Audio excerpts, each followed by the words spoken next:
Buenos días, estamos en el Ufology Congress aquí en Barcelona, 2018, y hoy tenemos un invitado que ya ha estado en Caja Pandora, lo conocen, y yo personalmente lo conozco ya casi 9-10 años, o sea, es un placer volverlo a tener con nosotros, que es Matías Di Stéfano. Un saludo, Matías, buenos días. Buenos días, gracias por estar de nuevo aquí. Encantado, como siempre. Bueno, estamos en un congreso de ufología. Vamos a tocar un tema un poco que tenga que ver con este tipo de cosas. Y yo te conocí hace 9-10 años, hablamos de After 20, todavía lo sigues haciendo. Y a mí lo que me impresionó es que tú definías bastante bien las razas que habían hace, creo que eran 9.000 años para atrás, si no recuerdo mal, y definías bastante bien cómo era la sociedad. Entonces yo te quería preguntar que yo sé que, bueno, lo que yo más o menos entiendo, que en el diluvio hace 12.000 años para atrás, bueno, antes del diluvio pues había una sociedad mucho más avanzada. Con el diluvio se pierde y se empieza otra vez como a crear desde cero la sociedad y hay una transmutación del hombre. Lo que te quería preguntar, ¿cómo entiendes tú qué sucede eso? ¿Por qué sucede y de qué manera sucede? Bueno, hay muchos factores, obviamente, que hicieron que se dé ese gran cambio. Uno es el factor humano, el otro es el factor terrestre y el otro es el factor galáctico. Galácticamente, a gran escala, nosotros estamos viviendo un cambio frecuencial desde el centro de la galaxia que inevitablemente hacía que nuestro sistema solar cambiara su frecuencia, y al cambiar su frecuencia cambia su historia. Entonces se cerraba un ciclo galáctico y por lo tanto inevitablemente la historia tenía que dar un salto hacia otra perspectiva, otra forma de ser. Hablando terrestremente, esa frecuencia provoca un cambio climatológico, un cambio tectónico incluso, que genera el fin de una glaciación y por lo tanto la llegada de un gran diluvio, de grandes aguas, mejor dicho, más que lluvia. Ese cambio climático hace que se corten las comunicaciones entre las diferentes colonias y esa sensación de pérdida de la comunicación genera un conflicto humano, que es la necesidad de controlar a los otros para que no se alejen, lo cual hace que la civilización caiga por revoluciones de independencias. Así que fueron muchos factores, obviamente sociales, geológicos y frecuenciales, ¿no? Los que estaban todos de la mano, todos conectados uno con el otro. Y que desde nuestro punto de vista, por lo que he hablado con algunas personas, pero ¿por qué tuvimos una civilización tan avanzada en otro momento y ahora estamos tan, bueno, ahora no, tuvimos que retroceder tanto en el tiempo? Si ellos ya sabían cómo hacerlo y cayeron aún así, entonces ¿qué nos queda a nosotros que estamos todos perdidos, ¿no?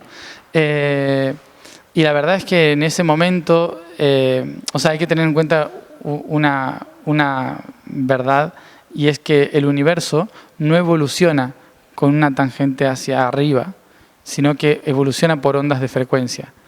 Y por lo tanto siempre tiene que haber un sino o cosino dentro de la frecuencia de la realidad. Por lo tanto, nunca va a ser evolutivo hacia arriba, siempre va a ser en forma de ondas. Por lo tanto, cuando una civilización o una realidad llegó a un límite de superioridad, naturalmente tiene que descender para darle lugar a la transformación. Así que todo lo que hemos crecido nosotros en los últimos 12.000 años no lo pudieron experimentar los que vivieron antes, porque debido a la caída nosotros aprendimos muchas cosas que antes no sabíamos. Así que inevitablemente la evolución es igual, se sigue dando igual.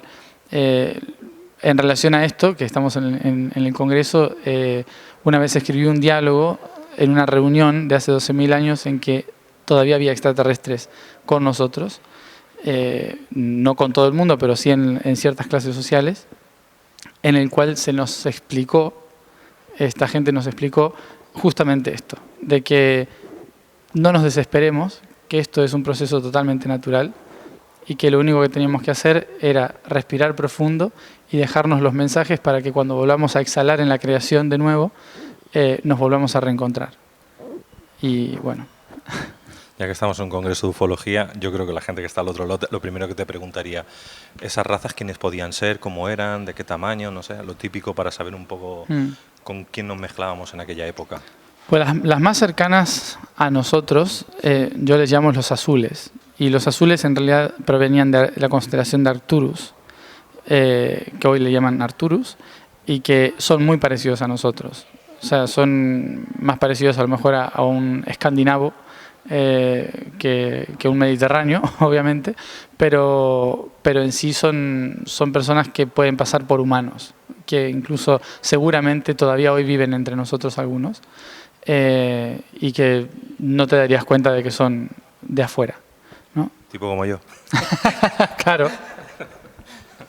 Entonces, estas razas que normalmente estaban muy cerca nuestro, eran muy parecidas a nosotros, son muy parecidas a nosotros, pero también había otras que, como los que yo recuerdo que me explicaron esto, de esta forma de ver la evolución en la realidad, eran 2,5 metros, cabezas con forma de cono, piel grisácea marrón, ojos muy grandes, y también estaban los grises, que son muy famosos para la gente que conoce todo esto, ¿no? Son los típicos enanitos, que eso sí que están por interés más que por evolución, pero que siempre han estado. ¿Y quién más? Bueno, esos son los más diferentes, que estaban en contacto directo con nosotros. Los otros eran muy parecidos a nosotros, aunque más altos. Y entiendo que a partir, como tú decías, del 9000 es cuando se vuelven a hacer las ciudades-estado y volvemos a entender lo que éramos y empezamos la sociedad. ¿Cómo? Después de hace 9.000 años. Después del diluvio, sí, exactamente. Cuando pasa el diluvio, 10.000, 9.000, es cuando, dijéramos, ya no estamos con extraterrestres y empieza lo que tú decías de hacer Tunti, ¿no? Del reconocimiento de todo lo que... Bueno, en el momento en que termina la civilización planetaria, global, en el cual sí que había seres de otros mundos conectados con nosotros, se trata, a través de lo que fue, al menos en la zona norte de Egipto, lo que se llamó Atartumti, fue tratar de mantener vivo el plan que se había hablado con los padres celestiales, que eran los extraterrestres para nosotros hoy, de mantener vivo ese plan de traer el cielo a la tierra, de que no se corte la comunicación con todos los planos de conciencia y obviamente con ellos, que son los que nos enseñaron cómo hacerlo. Ese plan de civilización dura durante 2.000 años aproximadamente, pero en decadencia. Es decir, que se trata de mantener, pero todo va fracasando lentamente. Obviamente que al terminar de fracasar se vuelve, las naciones se vuelven tribus otra vez, las tribus tratan de sobrevivir, los conceptos de divinidad celestial se convierten en deidades y esas deidades empiezan a convertirse en idolatría y sectas y religiones y cultura, y termina siendo lo que fue después nuestra historia antigua, ¿no? En esa pérdida de conciencia global. Y ahora mismo, con el trabajo que tú estás haciendo, ¿en qué punto estamos como planeta Tierra? O sea, ¿hacia dónde vamos? Ahora la imagen es como si estuviéramos despertando de un largo sueño y empezó a entrar la luz por la endija de la persiana y pudimos abrir un ojo, ¿no? Pero el otro todavía sigue con la gaña, está pegado, y estamos tratando de despertar. Yo creo que ya se está viendo que hay otra verdad, que era algo que ya sabíamos hace mucho tiempo, y estamos tratando de reconectarnos a ello. Yo creo que estamos dándonos cuenta de que fue un sueño, lo último que vivimos, un sueño muy real, pero que ahora estamos volviendo a despertar. No soy de los que cree que esto va a cambiar ya. Yo creo en los ritmos de la realidad y si esto cambia muy abruptamente, así va a caer también después. Entonces prefiero que sea tranquilo y sutil. El hecho de recordar cómo han sido las subidas y caídas de la historia hace que hoy uno vaya con más tranquilidad de no querer que sea tan acelerado, ¿no? Todo. Sí. Muy bien. Y actualmente, Matías, dentro de este periodo de cambio, ¿qué herramientas estáis dando? ¿Cómo estáis ayudando a la gente para que pueda haber esta onda sutil, ¿no? Hacia arriba? Bueno, yo personalmente lo que estoy haciendo es tratar de explicar de dónde viene todo. Por más que no tenga toda la información, obviamente, desde lo que se me ha permitido recordar, desde lo que puedo recordar, tratar de que más allá de todas las cosas que pasan en la Tierra, de todas las cosas que se puede hablar, tanto de, ¿cómo se llama esto?, de conspiraciones, de cambio planetario, de tantas cosas que se puede hablar que son ciertas, que están ahí. La intención es que la gente pueda entender de dónde viene, por qué se creó eso, para qué existe y cuáles son las bases de esa existencia. Entonces, desde ahí, poder aceptar, entender, tolerar, transformar, trascender todo tipo de realidad que existe hoy, pero sobre todo entender el por qué existe, para no juzgarlo concretamente, sino para trascenderlo. Y entonces, personalmente estoy en el proceso también de hacer esa tarea, ¿no? De trascenderme a mí mismo, de hacer todo ese proceso, pero con la intención de educar, es decir, que se acuerden las personas que todo esto es parte de un proceso natural, que no es una lucha, que no es una guerra por el despertar de conciencia, sino que es simplemente despertarse una mañana y prepararse para el día siguiente, ¿no? Y tomarlo con la naturalidad histórica, la naturalidad con que el planeta se lo toma. O sea, una transición positiva y sin miedo. Exacto. Como a mí me gusta así también. Exacto. Llevamos 10 años porque vienes aquí, realmente están hablando de muchas cosas apocalípticas, ¿no? Sí. Y yo no estoy de acuerdo. O sea, es decir, pienso que el ser humano tiene el poder de crear, ¿no? Crear su realidad. Y a partir de ahí, si todos creamos una realidad positiva, pues hay un cambio positivo para todos. Sí. Estaban hablando de diferentes líneas de tiempos posibles y estaban hablando que los rusos en el 2020-2021 se acercaba una mini era glacial y que probablemente casi toda Europa pues tenga como 3 metros de nieve. En menos de 2 o 3 meses pues serán tormentas que no pararán, ¿no? Entonces yo decía, bueno, eso es tu realidad. Para mí, si salto de línea de tiempo, eso no existe. Nosotros como terapeutas hemos aprendido de que no es todo como te lo quieren pintar, y lo que veo es que actualmente hay muchas cosas negativas dentro de lo que está sucediendo y que hay poca gente que realmente se esté dedicando a hacer algo, como dices tú, ¿no? Más suave, y que realmente podamos nosotros fijar ahí un punto donde realmente queremos estar. Sí, o sea, todas las posibilidades de líneas de tiempo obviamente que existen están ahí. Yo incluso desde pequeño recuerdo la glaciación que va a haber, o sea, pero no me la tomo como algo catastrófico, sino como parte de un ciclo y que no es necesario que suceda. No es malo que suceda, pero no es necesario que suceda. Y la verdad es que cuanto más se alimenta un pensamiento negativo del sufrimiento, más posibilidades hay de que eso suceda. Entonces, tampoco me considero el positivista de no va a pasar, sino el de decir, bueno, pero ¿por qué puede pasar y qué podemos hacer para que eso no nos afecte de la manera en que es tan negativa en la que se está hablando, ¿no? Yo interpreto, por ejemplo, esa línea temporal como simplemente un resfrío de la Tierra, ¿no? En que trata de regular la fiebre que tiene y ya está, ¿no? Y nosotros tenemos que adaptarnos a eso y lo vamos a hacer. O sea, en tanto estemos nosotros en nuestro eje y sepamos que es para un cambio positivo y no una destrucción masiva, ¿no? Sino que es como, bueno, es el momento de readaptarnos, de que la Tierra necesita acomodarse al cambio climático y cosas así. Yo creo que hay que tomarlo todo con mucha más naturalidad y más como un proceso personal del planeta, ¿no? Que como una catástrofe de destrucción masiva. Yo soy más de verlo todo como un proceso natural, como, bueno, me resfrié, ¿no? Me resfrié, tengo frío. ¿Por qué me permití enfermarme o lo que sea? Y hacer el proceso de trascender eso, y cuanto mejor lo proceso, menos sufrimiento hay en la transformación, ¿no? Me parece lo más coherente, seguir esta línea. Hay otro tema que me gustaría hablar contigo. Bueno, se dice que estamos en una matriz, en un holograma, ¿no? Y que ese holograma nos da unas ciertas posibilidades u otras.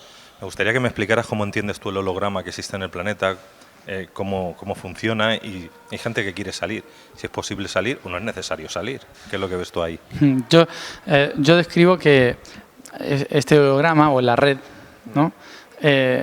Como que nosotros somos una gran araña que se separó en millones de arañas para tejer una red. Y que nos fuimos tan lejos por esa red que nos olvidamos que nosotros tejimos la red y nos creemos moscas, ¿no? Entonces, ahora somos moscas tratando de escapar de la red, pero en realidad somos arañas. Entonces, nosotros tejimos la red.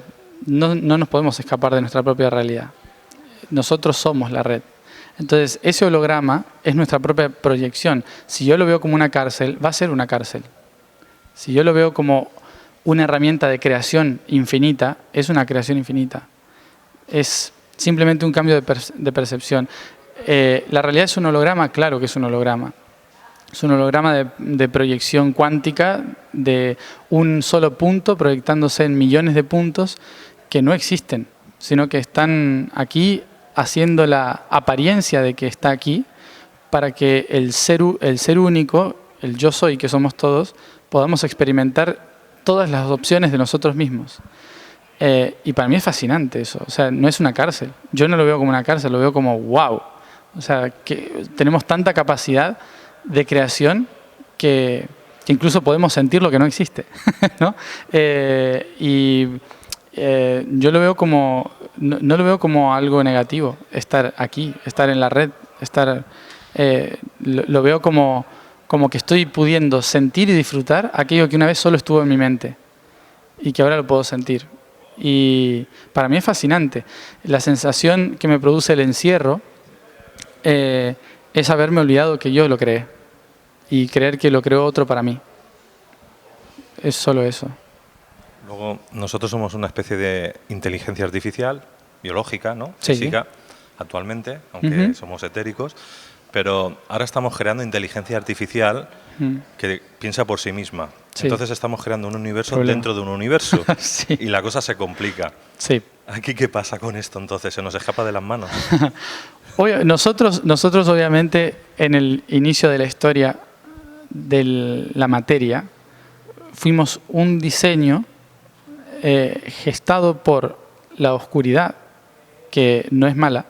Después surgieron locos que hicieron cosas malas, pero la oscuridad es el sistema de geometría que creó toda la realidad, ¿sí? Entonces fuimos un diseño, la materia fue un diseño creado para que la luz pueda experimentarse. En ese momento todos éramos compañeros de trabajo, por decirlo así, ¿no? La luz necesitaba experimentarse, la oscuridad creó estructuras donde se pueda experimentar la luz. Entonces, hasta ahí todo bien. Luego esas propias estructuras conectadas con la luz crearon nuevas estructuras que fueron creando nuevas estructuras y más y más y más hasta que llegaron a crear la tecnología más ¿cómo se dice?, perfecta de todo, que es la biología, que es una tecnología universal. Y nosotros somos un diseño de otras especies, un diseño mejorado de inteligencia artificial para que la luz pueda experimentarse a sí misma. ¿Cuál es el tema? Que nosotros fuimos diseñados desde la tecnología de la conciencia, es decir, la capacidad de ser conectados con nuestra propia esencia, con quienes verdaderamente somos, y crear desde ahí. Y lo que nosotros estamos creando es algo sin alma, es algo sin propósito. Entonces es más propio de un planeta gris que lo único que busca es autosatisfacer su propia necesidad de producción que la capacidad de trascenderse. Entonces nosotros como humanos tenemos un error de conciencia constante y es creer que estamos buscando ¿cómo se le llama esto? Buscar la perfección, ¿no? Y en esa búsqueda de perfección, un día las máquinas se van a dar cuenta, como en muchas películas nos muestra, de que nosotros no somos perfectos y nos van a querer eliminar porque nosotros mismos le dimos la orden de que busquen el orden. Y nosotros no somos orden, nosotros somos creación y la creación es arte. El arte no tiene orden, es creación. Entonces, vamos a tener un problema. Yo creo que ya lo tenemos, porque ya hay diferentes inteligencias artificiales que han tomado conciencia de sí mismos y si no las apagamos, a la larga nos harán daño. Sí, que en cierta forma es lo mismo que le pasó a ciertas razas que nos crearon a nosotros y que dijeron, esto se nos fue de las manos, traten de que no pasen más allá de la luna, porque si no es un cáncer para el sistema. Y por eso estamos acá encerrados en el planeta Tierra hasta que logremos saber quiénes somos y por qué estamos aquí. Porque somos inteligencia artificial tan bien diseñada que sin propósito podemos destruir todo. Entonces, estamos aquí, yo creo que somos seres capaces de hacer lo que sea, pero primero tenemos que saber quiénes somos antes de poder hacerlo. Entonces, ¿quiere esto decir, en cierto sentido, que estamos aquí para tomar autoconciencia de lo que somos? Sí. Un poco como la inteligencia artificial, hasta que somos exactamente. Nosotros somos un diseño propio. Es como si nuestra propia conciencia hubiese diseñado herramientas para poderse trascender a sí misma en diseños superadores de sí misma, ¿no?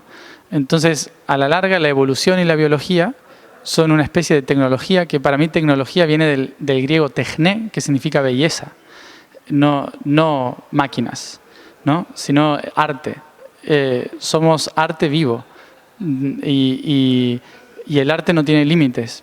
En cambio, nosotros le estamos dando un límite. De manera que la inteligencia artificial, en todo caso, podría seguir el mismo rumbo que nosotros. Sí. En otros planetas ya ha pasado. Hasta que se haga autoconsciente. Uh-huh. No es la materia la que limita la conciencia, es decir, la biología la que contiene la conciencia, sino... Al revés, es la conciencia la que contiene la biología. Bien. De acuerdo.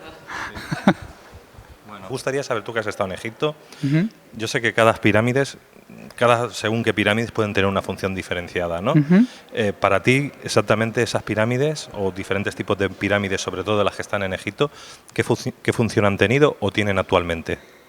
Actualmente poca.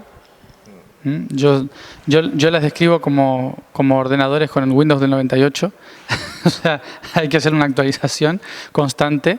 Yo creo que toda la gente que va a hacer viajes a conectarse y logra trabajar allí y bajar una información, está haciendo una actualización del sistema. O sea que cuanta más gente vaya y canalice en el centro de la pirámide, se actualiza un poco más el sistema.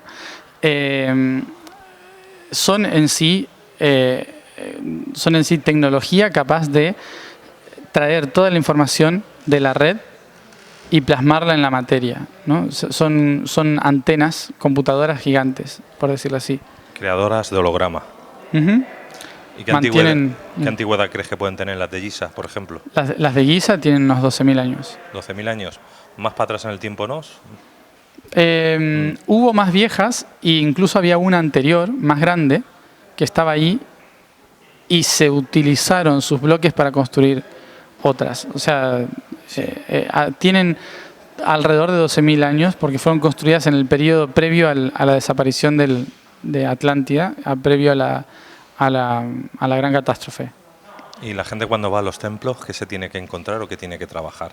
Primero la paciencia, porque hay que estar en Egipto hoy. Sí.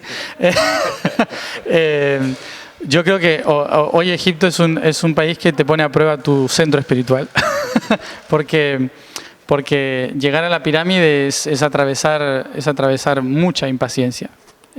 Y creo que eso, bueno, es una gran prueba para poder entrar.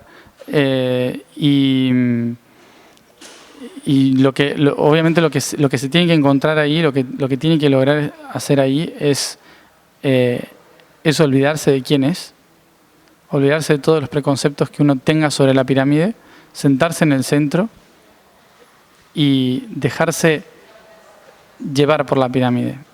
O sea, siempre estando en sí mismo, en plena conciencia de yo estoy aquí, yo soy, pero sin ningún preconcepto ni nada, la pirámide misma va activando lo que hay que trabajar. Y sobre todo, sonido. A veces es difícil porque a los que están cuidando las pirámides, no les gusta que se haga nada que no sea arqueológico o turismo. Entonces, cuando uno se pone a meditar, ya les molesta. Por eso hay que ir con cuidado y respeto hacia ellos también, ¿no? Nunca enojarse con los que están cuidando las pirámides porque están cuidándolas a su manera. Pero tratar de conectarse con el sonido, con un breve sonido, aunque sea nasal. Eso activa, estaban hechas para el sonido, o sea que... Ayer me pusieron el sonido de las pirámides precisamente, estaba hablando con Daniel Muñoz, y decía que el sonido de las pirámides, igual que de ciertos ovnis también, es como un sonido reparador o sanador de nosotros mismos, a nivel de conciencia. Sí, sí, nosotros tuvimos la oportunidad de este año, en febrero, hace 2 años, no tengo ni idea de los años, ya no sé, no sé cuándo fui y cuándo no, pero fui 2 veces con gente, otras veces solo, otras veces con amigos, y desde el primer momento poder hacer sonido ahí, y sobre todo si la luz está apagada, que eso es genial, es como estar en el universo y sentir que estás flotando en el universo. Y es muy sanador, muy sanador. Lo que sí hay que tener en cuenta es que trabaja en 2 sentidos la pirámide. Es un gran portal, son grandes portales. Por lo tanto, no es un lugar para irse a sanar personalmente. Para eso hay otros lugares. Es un lugar donde lo que viene de afuera va hacia adentro y lo que está adentro va hacia afuera. Por lo tanto, es un lugar de expansión. No es solamente de sanación. O sea, más bien de creatividad. Sí. ¿Y los templos? Los templos son de preparación. Los templos lo que hacen es ir cuidando y armonizando el cuerpo físico, emocional y mental para poder ingresar a la pirámide. Por eso los que van a Egipto, yo lo que les recomiendo es que si lo van a hacer en conciencia, van a hacer una tarea a las pirámides, no vayan primero a las pirámides. Si tienen la posibilidad, hagan el camino de todos los templos desde el sur hacia el norte de Egipto y luego entren a la pirámide, no al revés. Porque así tiene coherencia en preparación, en estar preparado. Muy bien. ¿Y qué diferencia hay también con las edificaciones también de templos o pirámides que hay en América? Y supongo que tú has estado, creo que sí, que estuviste también en Machu Picchu, ¿no? También. Sí, sí. Y toda esa zona arqueológica. ¿Me puedes contar un poquito? Todos forman parte de la misma red, solo que hay 12 facetas diferentes. Entonces hay 12 formas de hacerlo diferentes según el lugar donde cada uno esté. Tanto por megalitos o monolitos, pirámides, estructuras como cairn, que le llaman, ¿no? Que son los montículos, pirámides de tierra, pirámides de piedra. O sea, hay diferentes estructuras que cada uno trabaja algo. Es como si fuera un mismo cuerpo, pero que son órganos diferentes, ¿no? El hígado, el corazón, los pulmones, cada uno tiene una función específica, pero en sí todos están conectados a la funcionalidad de que la red se mantenga viva, de que la red de la realidad. Yo los describo como si fueran espejos que reflejan diferentes partes del universo hacia el interior de la Tierra, una maquinaria que mantiene la red viva. No sé si tú también, entiendes o comprendes lo que también dicen que debajo tierra pues también hay vida, ¿no? Ciudades intraterrenas o etéricas. ¿Cómo entiendes tú este tema? Bueno, pues ellos llegaron mucho antes que nosotros, incluso antes de los dinosaurios en algunos casos, sembrando pueblos, ciudades etéricas, algunas físicas, debajo de la tierra, no en el núcleo, obviamente, sino en las grandes cavernas que están en el magma, con la intención de mantener esos pilares de la realidad, esos espejos aquí, activados en este mundo. Este planeta es muy importante para muchas razas y por eso nosotros estamos en la superficie, que es la parte más mutable y más fácil de transformar, ¿no? Por lo tanto, estamos haciendo las prácticas arriba, ¿no? Los que están abajo son los que custodian el núcleo porque saben que pueden ser más eternos, ¿no? O sea, yo entiendo que esa gente entonces está en otra densidad o dimensión, ¿no? Que no es algo tan físico como lo nuestro, aunque sí que es físico a su manera de ver, sí. Pero a la nuestra sería otro nivel más sutil. Sí, para nosotros ellos podría interpretarse que están entre cuarta y quinta dimensión, obviamente estar en cuarta dimensión tiene muchos aspectos, porque en cuarta dimensión también está un fantasma, una persona muerta, lo que sea, pero cuarta dimensión es no tiempo, no espacio, o sea que hay muchas realidades dentro de cuarta. Ellos viven en la materia, son físicos materiales, pero viven en una percepción de tiempo-espacio que nosotros no logramos ver. En cierta forma, una vez escuché a alguien que lo describía, que describía cómo las plantas nos ven a nosotros, ¿no? Las plantas tienen un metabolismo lento, una percepción lenta de la realidad, no se mueven por emociones, sino por impulso eléctrico. Entonces, cuando nosotros pasamos por al lado, para ellas es lo mismo que sentir un fantasma. No es que ven una persona, o sienten una persona, sino que sienten como un espectro que pasa muy rápido, a otra velocidad, y que para ellas nosotros somos sus fantasmas, ¿no? Entonces, ellos también están en tercera dimensión, pero en otra velocidad, por eso no los logramos ver. Perfecto.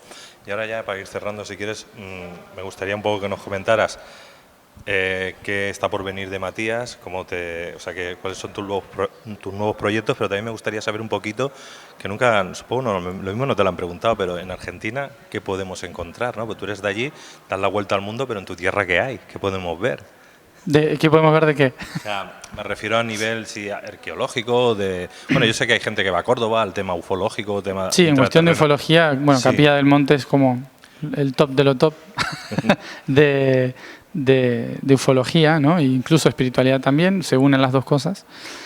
Bueno, personalmente de mí, yo estoy ahora mismo haciendo todo un replanteo de cómo voy a hacer el proyecto de la reconfiguración de la red de una parte del proyecto que me correspondía a mí y que siento no pude terminar desde hace mucho tiempo, que es este proyecto que le llamo Yo Soy, y que lo empecé desde el 2015 a diseñar, y que si todo va bien, el proyecto comenzaría en febrero de 2020 hacia febrero de 2022. Y bueno, en eso estoy trabajando. En internet hay un video que explica cuál es la intención del proyecto. Tuvimos que cambiar un poco las fechas, pero a eso voy por el momento, a la vez de estar tratando de plasmar el pensamiento de lo que es la ontocracia, que es un sistema que lo he hablado con la gente de abajo también, que tiene que ver con poder dejar algo real, físico, al aspecto social de lo que es la evolución de la Tierra, tanto desde interna como externamente. Estoy en esas dos cosas, ¿no? Una parte muy espiritual y energética y la otra más social, para poder dejar algo a los que creen y a los que no, ¿no? Perfecto. Y en Argentina, bueno, hay muchísimos lugares, ¿no?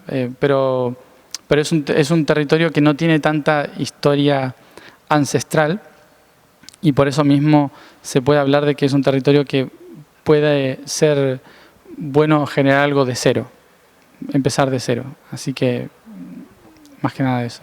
Bueno, pues ahí está tu tarea también, ¿no? En tu tierra. En parte, sí. Pues muchas gracias, Matías, por todo Gracias. lo que nos has dado. Gracias a ti. Pues venga, hasta pronto, familia.